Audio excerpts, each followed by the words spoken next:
However, if one is positive and one is negative, you get minus this direction, so this force flips over, and that one then obviously also flips over. In the SI units, in this course, we will use for the unit of charge the Coulomb, named after this great man. 1 Coulomb charge is a horrendous amount of charge, more than you will ever see in your lifetime. We normally work with micro-coulombs, sometimes even less than that. The charge of 1 proton, which is exactly the same as the charge of 1 electron, is approximately 1.6 times 10 to the minus 19 Coulomb. So 1 Coulomb is something like 6 times 10 to the 18 protons or electrons if the charge is negative. This constant K in SI units is 9 times 10 to the 9th. And the unit you can find out because you know that this is newtons, this is Coulomb squared, and this is square meters. So the unit is Newton square meters, newtons square meters divided by square coulombs. But that's not so important. No one ever thinks of it that way. For historical reasons, which may at times be a pain in the neck for you, we write for K 1 divided by 4 pi epsilon 0. There is nothing magic about that. It's just a historical reason. And so 1 divided by 4 pi epsilon 0 is 9 times 10 to the 9th. That's all that matters. This epsilon 0 has a name. It's called the permittivity of free space. But you can forget about that. It's not important, the name. Notice that there is a clear parallel with gravity. Newton's law of gravity, that the force, which in that case is always attracting, gravity never repels, is the product of 2 masses. And then you have here the gravitational constant, and again you have the distance square.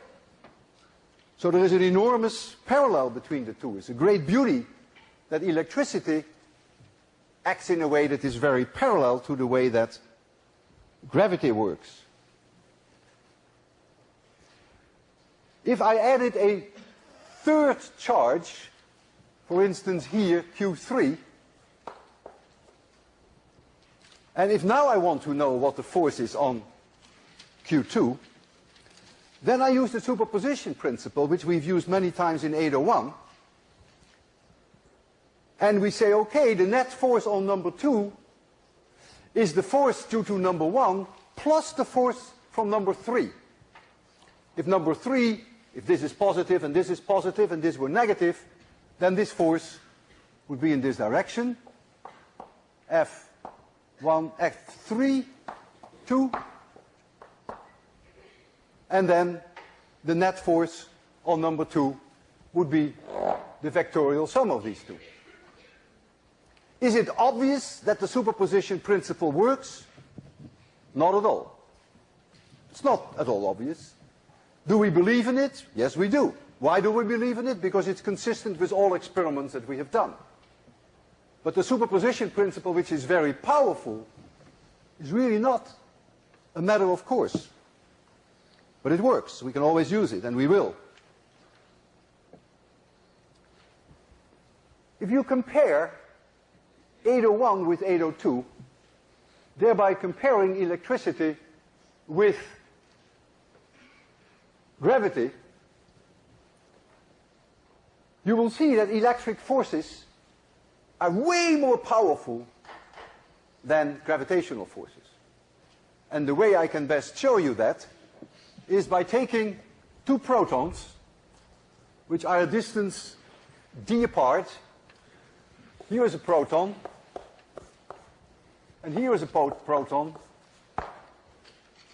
and they are separated by a distance d. They repel each other, and the force by which they repel each other is of course extremely easy to calculate. We know Coulomb's law. That law is called after Coulomb. And so the force, the electric force with which they repel each other, this is just the magnitude now of the force, is the charge of the proton, which is 1.6 times 10 to the minus 19, but I have to square that. I have to multiply it by Coulomb's constant, which is 9 times 10 to the 9th, and I divide it by d squared. That's the electric force. If I want to know the gravitational force, which is the force with which they attract each other, these are repelling forces, but I just want the magnitudes here, then I have to take the mass of the proton, which is 1.7 times 10 to the minus 27. I have to square that. Remember, m1 times m2 times the gravitational constant. The gravitational constant in SI units is 6.7 times 10 to the minus 11, and I divide that by d squared. If now I compare the electric force with the gravitational force, so I divide one by the other, notice that d cancels. They both have d squared downstairs.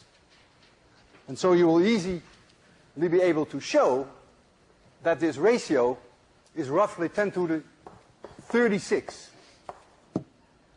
So the electric force is 36 orders of magnitude more potent than the gravitational attraction.